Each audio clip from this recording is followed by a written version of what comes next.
Hey everyone, it's the Your Future on Merit podcast with myself, Will Koning, and one of our very special guests and instructors, Mark Colgan.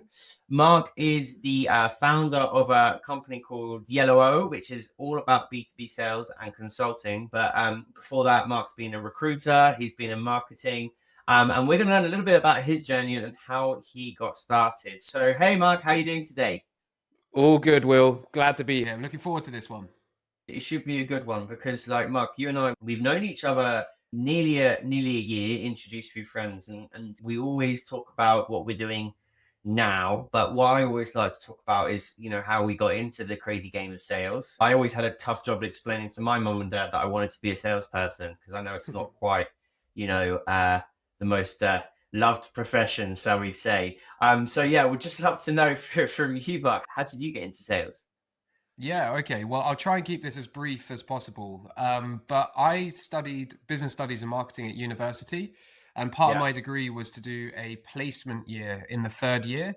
But when I looked for a lot of marketing roles, they just seemed like being an admin or a T-boy, which I didn't fancy doing. And I saw an opportunity to go and work at Hayes PLC, which is one of the large recruitment agencies in the UK and internationally. So I applied for that and got it.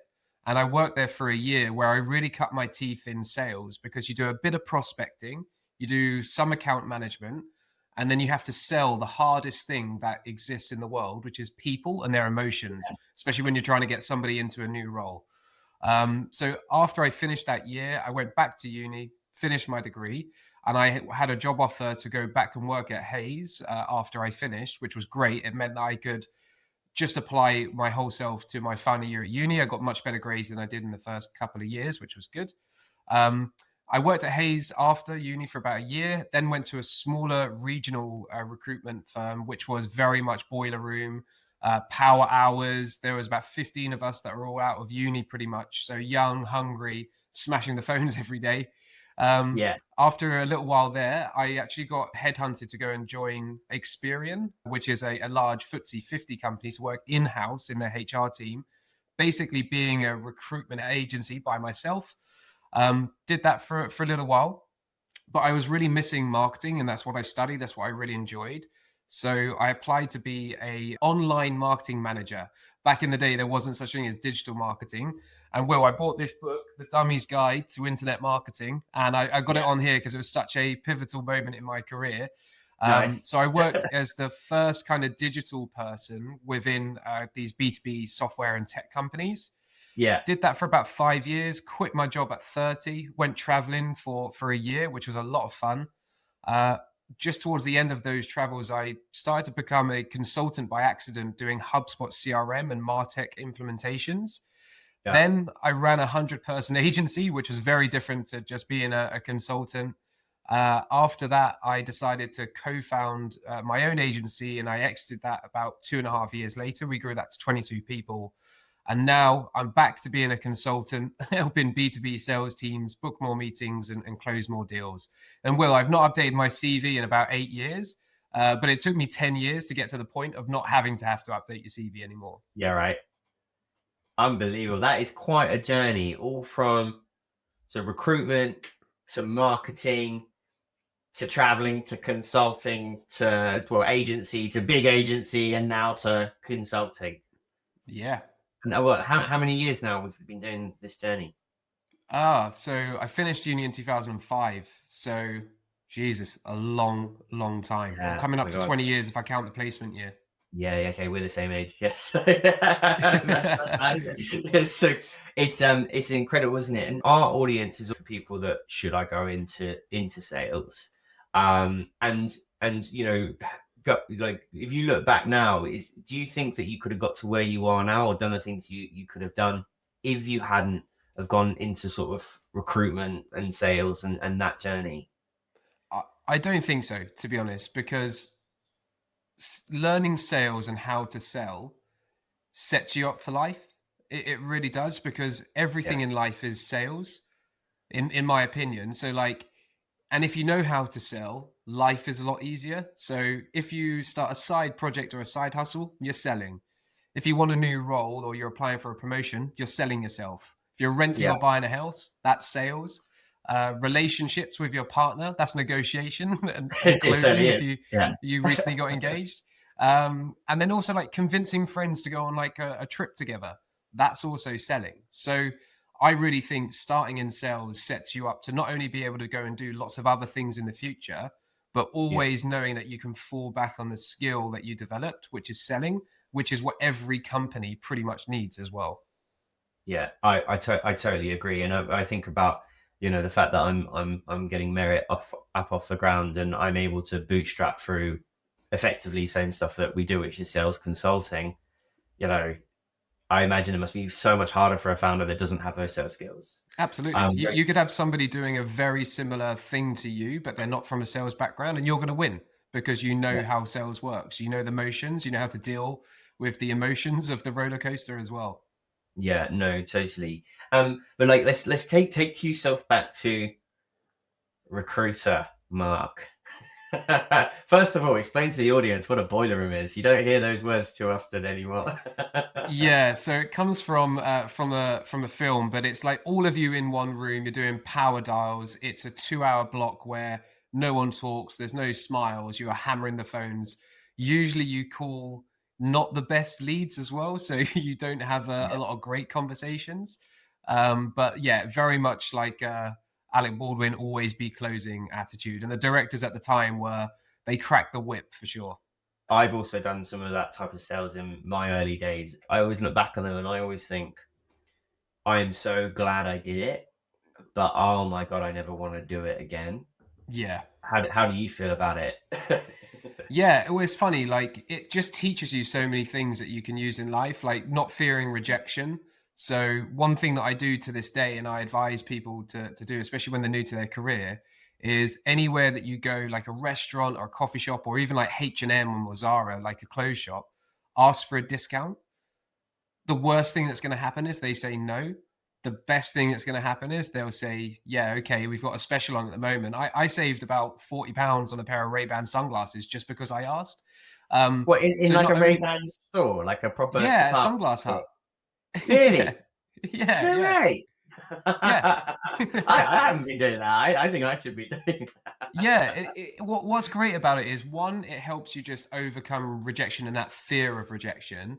And then two, it just helps you get better at these little interactions, which sometimes can be awkward. A lot of times they're a lot of fun. Yeah, Very rarely are they negative. But just, being able to be elastic and dynamic with the way that you are and how you are with people and building rapport, it just yeah. builds into and helps you in sales in general as well. Yeah, no, indeed, I totally agree. And now I'm going to be going out discounting Do on it. the street when I go shopping. Can I have a discount, please? Yeah, excellent. And then, but there must have been some like more challenging times, right? We all have those times in sales where it, shall we say, hurts. Anything that you can kind of share around that for yourself?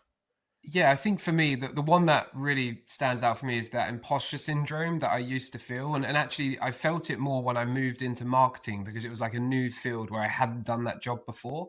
So I'll talk about that experience, but it applies if you're moving into sales for the first time as well. Mm, So when I moved into marketing, I had taught myself everything about digital marketing or internet marketing from a textbook. And like I said, it's this one here, which I keep that it one for its there. sentimental value.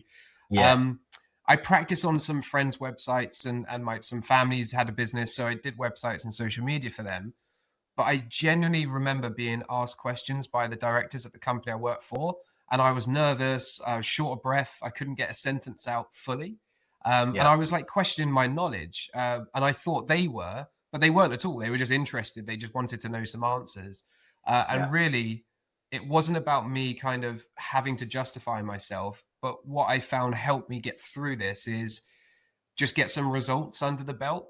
And those initial results really helped improve my confidence because I proved to myself I could do it. And therefore, I could always fall back on the fact that no, I do know what I'm doing. I can do it. I've done it before. I can do it again. So, the loop that I started to build myself into, which was study, take action, study some more, take more action. And that just really helped remove that imposter syndrome. And I really don't feel it at all anymore. Maybe because I'm a little bit older and I don't care as much about what people think about me, which is another thing yeah. you do when you're a little bit That younger. does happen. Yeah. Yeah. Also, another personal challenge is I failed my driving license 4 times and only passed on the 5th time. That's pretty Oh my embarrassing. But God. That is embarrassing, isn't it? yeah, Very good. Very good. It's so funny what you're saying though, going back to the learn, try, in my world, fail, Mm, learn, try again. What I think so many young people getting into sales or any career for that matter, they think that they need to achieve perfection yeah. off the bat. And it couldn't be further from the truth, right? 100%. The amount of times I failed, I wouldn't even be able to count. But I don't. The difference is, I think before when I was younger, I'd get hung up on the failure. Now I just see it as a learning experience and something to Yeah. learn from. Um, if I don't learn from a failure and I keep making the same mistake, then that's obviously not great. But now if I fail, I'm like, all right, move on. Like apply what I've learned into the next thing to avoid that mistake and Yeah. run at 100 miles an hour into the next one. As much as I like try to adopt that, when I catch myself making the same mistake twice, though, Mm, I get so upset with myself. It yeah. gets very annoying. Yeah, but no, this it's really important. One of the things I always get people to think about is there are things that we wish we'd done differently, especially in our early career. What would be some of the lessons that you would want to impart on yourself were you to have a time machine, do you think? Yeah, I'll give one like sales specific lesson and then two more like life lessons, which all combine into sales as well. So, Yeah. this one, which is sales related, is just know your numbers and take control of the inputs because that's the only thing that you can control. Like, if Yeah. you are behind target, do more. If you're behind target and your director asks you, why are you behind target? You can obviously give them the answer and then say, and here's the plan. So I used to work next to a guy who was pretty useless at just managing expectations, which is never good in recruitment. And the Mm, director would always be breathing down his neck because he didn't know his numbers. He would then make stuff up, or he'd just remember something because he's panicking. Whereas mm. I always knew my numbers, and then I would be seen to be staying later and making those extra dials to catch up. Because ultimately, you can't really control the output, but you can control the inputs much more. Yeah. And I think it's so important because you touched on something which I think does often get lost, which is you still have to work very hard, do more. But I think often it's like, well, what does that really mean? Like, how hard do you have to work? And I think that kind of helps answer that question, right? Which is knowing your numbers. You know how much effort you've got to put in. Yeah, 100%. If you know that it takes 20 calls to have book one meeting or whatever that number is for you, it's going to be different for everyone. And you are 2 calls behind target, then make 40 calls or make 60 calls and go above that target. But it's a lot easier to know that you've only got 20 calls to get through or 40 calls to get through rather than Mm. thinking, oh my God, I wish I book a meeting soon because you're not looking at the numbers and you're not falling back on those. Yeah, of course. So lesson one, know your numbers. Yeah. So the other thing I'd tell myself if I was a bit younger is to consciously increase my luck surface area. And I'll go into a few ways that I've done this Yeah. as I've got Tell me older. more But about that. I want to know yeah, all about right. that fixed area. So luck surface area is essentially the amount of opportunities and things that just seem to fall your way. And some of my friends and family call me quite lucky, but I'm like, I work fucking hard to make this luck happen. Yeah. And there is like a system to it. So a few things that you can do to that increase those opportunities or that luck surface area is to meet new people and do it often. I like to call this the ABC, but not Alec Baldwin, more always be connecting. Yeah. So there are always going to be people who are ahead of you. There are going to be some people who have just got started, so they may be a couple of years behind you. There's some competitors or friendly competitors who are on the same level as you. There's Yeah. people on the other side who are maybe selling or marketing to the same people that you want to be going out to. So there's Yeah. already like several people that you can reach out to and connect with and make new relationships. Another thing is just tell people what you're up to. I think that was a thing that I was a little bit afraid of doing before, but I do it all the time now. I constantly update people of what I'm focusing on, what I'm planning, and then they remember that, and then they introduce you to people, or they say, "Oh, Mark, you said that you're going to be in Spain. I'm going to be there. Let's meet up for a coffee or a beer." Um, Yeah. make connections as well. So it's not just about you meeting new people, but if you can connect one person to somebody else that you've got in your network, that's super powerful. Yeah. So hosting events is great for this. And Will, that the example of those London beers back in July, which unfortunately didn't go ahead, but Mm. it's so simple. I've bought you the first beer. Turn up at this pub at this time, or this restaurant, or this coffee shop at this time. There's going to be 10 or 15 other people who are there, and I'll introduce you to who those people are. I've done that consistently for the last 4 or 5 years, and people that I introduced in that first year have even got into business together. They've partnered. They're now lifelong friends, which is awesome. Two more Yeah. things as well for like increasing that luck surface area is to take action and take action often. And lastly is to like be curious and be keen to learn more, but then also understand that you most likely know enough of what you need to know. Now you need to execute and take action. So I Mm. have like seasons, I guess, of like, okay, now I need to learn a new skill, acquire a new skill set. Then I need to take action on it. So I'm not going to learn anything new because I know what I need to do right now. Yeah. There is so much to unpack there, but if I was to try and sort of summarize that, so to increase your luck surface area, I should say the things you want to be doing is you want to be connecting, ABC, always be connecting, not to be confused with mine, always be calling, or Alec Baldwin's always be closing, but always be connecting. And did you know the average salary for an SDR is between £28,000 and £32,000? That's one of the highest entry-level jobs out there. The trick is standing out from the crowd to get that role. And with Meritt, we make that possible for you. So all you need to do is upload your CV and our AI will build your profile and match you with top companies in seconds. Then ace our video interviews to show off what makes you unique. Don't just apply, get noticed and get hired. So visit Meritt.io today and take your first step towards a high-paying SDR role. Remember, your future is on Meritt.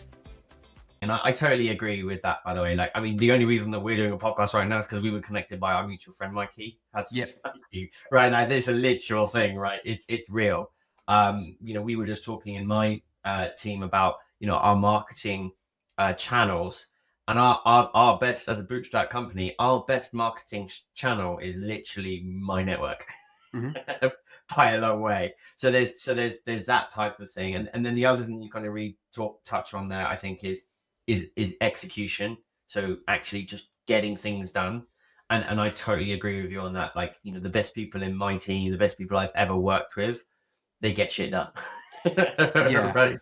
And then the third is the curiosity, right? Yeah. 100. I was just going to say, like, when I've grown teams and I've hired people, I want to hire people who can solve problems, not bring a problem to me. And that's not to say that no problems ever exist. Problems exist all the time, but it's much the person that you want to hire is someone to say, hey, Mark, this has happened. Here's what I'm thinking of doing, or here's what I've started to do. Just want to run that by you, make sure that's what you would do in this situation. So yeah, I think that's a really good point of like the problem and coming up with a solution and taking action. Yeah, absolutely. And I think it is. And there's a lot of themes around ownership there as well, right? It's especially when you're running a small business or being a salesperson, like having all of those kind of behaviors and traits is what makes it. It's funny. It's not about being the smartest or being the best, is it? It's about just doing those things consistently is what separates you from the rest, which again is such a lesson from sales. Amazing. So have we gone through all three of your lessons then? Just one more, which is life/sales. So I wish I had this mindset when I was younger and just starting out in my career. I mean, I did it, but not as much as I do it now. But it is to give first without expecting anything in return. And I know how hard it is to think like that when you are new to the sales role. You're an SDR, you're in a bigger team, you've got targets to hit, your director's breathing down your neck, you might be put on a PIP. However, you need to play the long game in your life and career. So giving first without expecting anything in return might not impact you right now, but good karma could come around in the future. So a few examples of this is give a recommendation to somebody in the sense that, oh, actually, it sounds like we can't help you with our solution and our service, but you might want to go and speak to this company, or you might want to look into this. This is what you need to focus on. So you're actually giving some advice and help. Make Yeah. introductions to people. If you've got nothing at all to give, maybe you can make an introduction to somebody. Yeah. Point someone in the right direction. So that could be to a video or some content, a podcast like this. Do something for free. That's something that you can do. You can offer to help somebody out. And then lastly, just offer to help in general. Is there anything I can do to help you? Yeah. To give a real recent example of this, my wife is currently looking for a new role at the moment. And I reached out to an old client of mine from about 3 or 4 years ago. He's in the fintech space. My wife wants to work in it, has worked and wants to work in fintech. So I messaged him and said, "Hey, any chance you know of any of your clients who are hiring in compliance?" He turns around and says, "Not that I can think of, but my wife is actually head of compliance at such and such company. Right. Yeah. Let me see if she's open to talking to my wife." Put them in touch. There turns out that my wife had applied for a job at that same company, but in Portugal, different team. Our wives both spoke to. I'm still getting used to that. Will, you've got that to come. Our Yeah. wives, what they spoke, and she gave some great advice. And I could have just left it there. I could have just said thanks for making the intro. But I know that they've got two younger kids and they live just outside of London. So I went and bought a Everyman Cinema voucher for them, like a gift voucher, and sent that to them as a thank you. Not expecting that anything in return from that. And they said they didn't need to do that. But I think little moments like that are really, really important. And I said, like, either tell your kids you've got them and take your kids to the cinema, or just go on a date night where just with Okay. you and your wife. It's up to you Yeah. how Yeah. you use it. Yeah. It's so like I mean I think you and I could probably trade a million examples like this, right? Yeah, Because I think we both kind of made it on our own type characters. But like one of the things that strikes me that I think has been why I think I'm good at this is because I used to just like turning up to events and going for frankly free drinks when I was a yeah, younger salesperson. That's kind of what got me into like building out my network. And one of the things that really concerns me about the new generation of salespeople is so much of it is remote. So rather than us trade stories around that, I wondered if you could share or impart any advice to say an SDR that is remote or like is doing more of like the Zoom kind of lifestyle, if that makes sense. yeah. It's so tough. Like, I learned so much through osmosis of just sitting next to Andrew and Greg. I can remember the two guys that I sat next to when I worked Yeah. in one of those companies, and I just Yeah, me listened too. to their calls and learned a lot from them. So, Yeah. like, online, you obviously can't do that physically, but maybe your company might be using Gong, Chorus, these call recording platforms. So definitely listen to a few of those, and even listen to those. I'm not saying that never switch off, but we always have more time in the day than we give ourselves the excuse of having. So maybe when you are walking from the office to the tube station or driving home, you could probably plug it in and listen. Obviously, don't get in trouble for doing that, but find opportunities for you to learn a little bit more.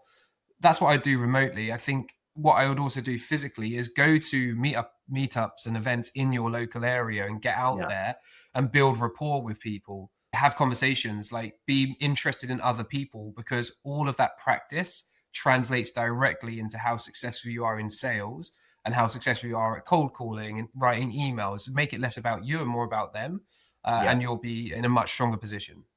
Yeah, it's just so funny when I'm hearing you talk about that. It's the same lessons again and again, isn't it? But it's just done in a different way. As you were talking, it just reminds me of the arguably the oldest sales book there is, which is How to Win Friends and Influence People. Yeah, And it's asking questions about others, and then suddenly then turn around going, "Oh, you were the most interesting person in the room," and he's like, "Well, I didn't say anything about me.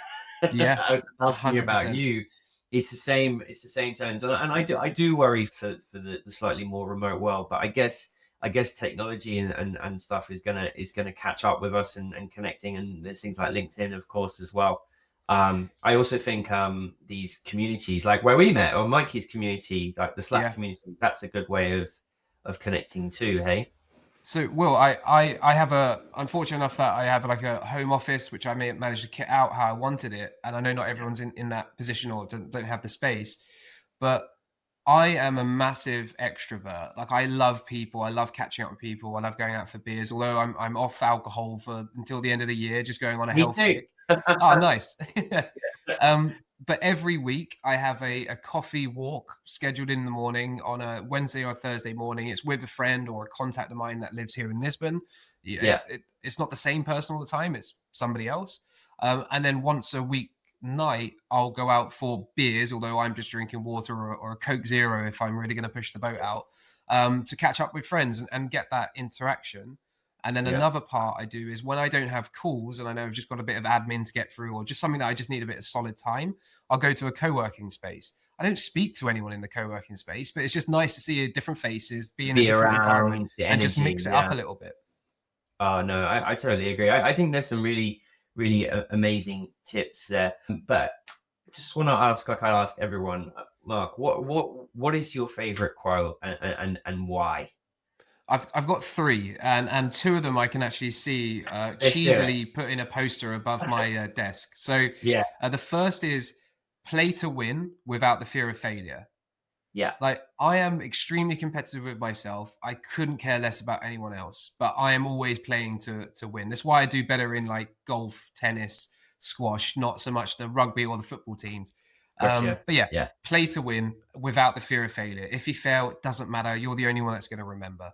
Yeah. Yeah. Yeah. Um, the second one is it's better to be consistently good rather than occasionally great. And that one's been really powerful for me to unlock, like building healthy habits, going to the gym. I had a herniated disc at the beginning of this year. I think we spoke about that. And Yeah. now I have to do Pilates, yoga, stretching. I am going to the gym 4 times a week to do a class in Portuguese, which I really have to look at the instructor to see what I should be doing. Um, but I'm doing that consistently and I'm already feeling better and I'm making better decisions about myself because of that as well. I've got to go to the Yeah. gym, got to make sure I have enough rest, got to eat right. So Yeah. being consistently good is so for me in this example, going once a month and working really, really, really hard on my stretching is not as good as just going 3 or 4 times a week and just doing like exerting some energy, but not, too much. Yeah. And then the last one is more of like a personal one, which is ¿por qué no? Which is Yeah. why not in Why Spanish. not? And I think you can answer a lot of questions in life with why not. And some of the most Yeah. exciting and fond memories have happened after saying like, why not? Oh, I wish you were an investor. So let's just go back to that. So play to win, don't be afraid of failure. We've obviously talked about that a lot, and I think in sales that is so true, right? You only need to win one of those deals to turn everything around. That you can turn around a month, a quarter, a year with a great deal, right? And the second one is, remind me, Mark, It's is better to be consistently good rather than occasionally great. exactly. And Jono, who's our producer in the back, I know he's hearing me tell him, which I remind him every day, is perfection is the enemy of good enough. Mhm. Which is the one that I use all the time. Yeah. And it's the same thing, isn't it? If you're constantly chasing perfection, I think not only is it better to be consistent, so you're consistently like stretching more, like you want to go to the gym every day as opposed to once a year, Mhm. but also I think if you're always striving to be like perfect or like really amazing, it's also like that's so hard to achieve all the time. It's almost impossible. So it's Yeah. also going to prevent you from doing stuff, right? 100%. Which then aligns with all the stuff you're talking about, execution as well, right? Earlier on. Mhm. And then the third one, why not? And I think that is the entrepreneurial spirit that we live by, hey? And I'd rather be doing that than, I think working in a big office block somewhere. Yeah, I think another quote which kind of goes closely with the why not one was an old boss told me that his mother-in-law once said, "Life is too short for shit hotels," and that Yeah, really, really stuck with me. And of course, I'm not suggesting you go into debt and put staying in a nice hotel on credit card, but if you have the money and it stretches a little bit, stay in a nicer hotel because you feel better, you wake up in a beautiful environment. It right. changes your mindset. And I think we haven't really said mindset as a word, but all of this stuff is mindset. It's all mindset. And Yeah, and Will, just to 100%. go in that play to win, you can take this mindset to things that you have to do in life. So in Portugal, there's a lot of red tape and bureaucracy with getting anything done. So Yeah. usually you have like a really bad experience when you go to these like the finance office or local government. It's the same in the UK. I went with a mindset of like, I'm going to have the best experience of my week in this place. I'm going to go in and be charming. I don't speak the language, which is on me, but I'm going to do my best. I'm going to try and crack a joke, make them smile. And I had an awesome experience, and I got what I needed. I didn't have to wait for hours and hours and hours. And it's Yeah. because I went in with that mindset of like, this is going to be good. Now apply that to work. Every time you pick up the call, every time you send an email, every time you're chasing a prospect, you want to come from that real positive and kind of like abundant mindset rather than that It's that scared. positive intention, isn't it? It's Yeah. yeah, 100%. Well, look, we are coming to the end, so I know we could always talk about all these mindset things. It's like it's a whole thing, isn't it? But like, Mm. here we are. So some shameless self-promotion time. This is a sales podcast. We get to sell ourselves a little bit on this podcast, Mark. Like, sell us something, Mark. Tell us something about you want the world to know. All right. Well, look, I'm on a bit of a mission to a bit similar to what you guys doing at Meritt of just up leveling the sales game. So I'm looking to positively help as many salespeople as possible. And one way I can do that one to many is like through YouTube videos. So if you want to check out my YouTube, I've got a ton of videos on list building, strategy, cold email writing, social selling. I love producing these videos on a weekly basis. And then I also have a newsletter, which I release on a weekly basis, which is more in-depth, step-by-step playbooks for generating pipelines. So that's a mixture of sales, marketing, a little bit of like customer success and delivery. And always you can connect with me on LinkedIn. My LinkedIn connections are open.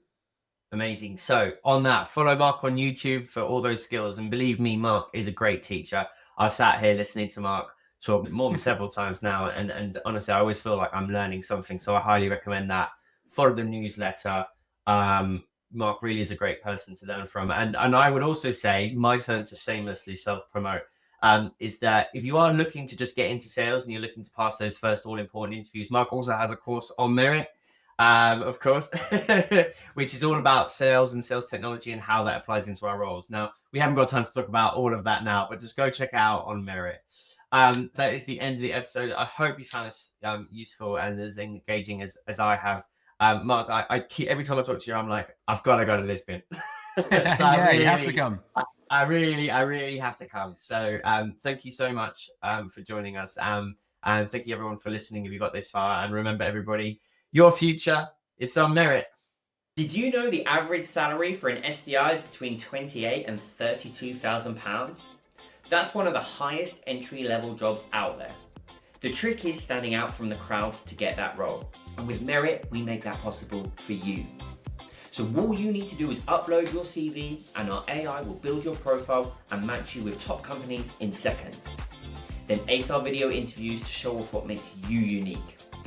Don't just apply, get noticed and get hired. So visit Meritt.io today and take your first step towards a high-paying SDR role.